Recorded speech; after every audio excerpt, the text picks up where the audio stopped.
All right, now we'll move on into the S&P 500.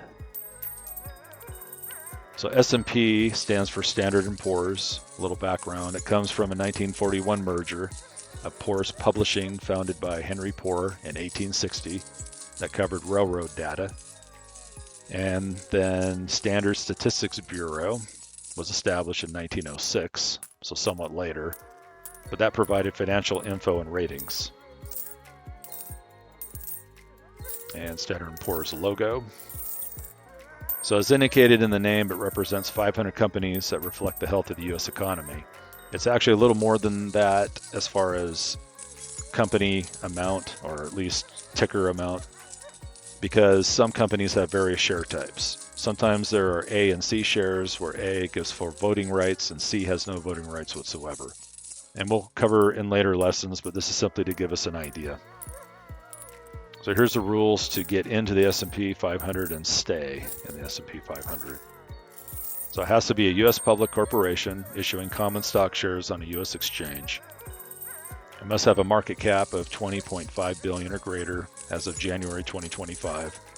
We'll get in a little more into what market cap means in the next couple slides. And it must have minimum trading liquidity and also trading volume. So liquidity means how quickly and easily you can sell an asset without much impact on its price. And volume is how frequently shares change hands, which can be a function of earnings or news. So basically, all of that means the stock just can't sit there and never get purchased or sold. So it needs to show some activity. Otherwise, it'll get dumped from the S&P 500.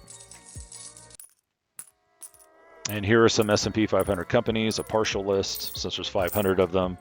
I can't list all of them here, but these are the ones that have the most weight to the index.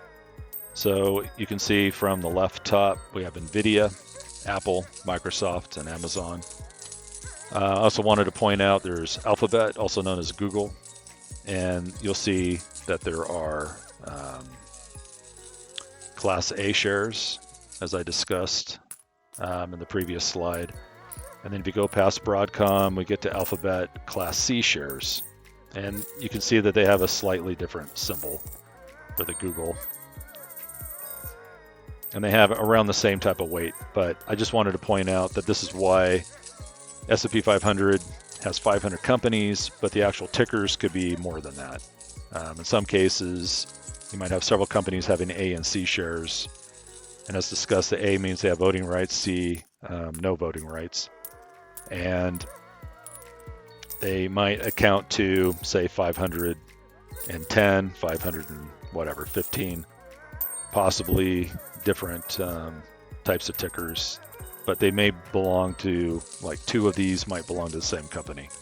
And they might also have Class B shares, but I didn't have an example for that. But just to give you an idea that you have more than one ticker that represents basically the same company.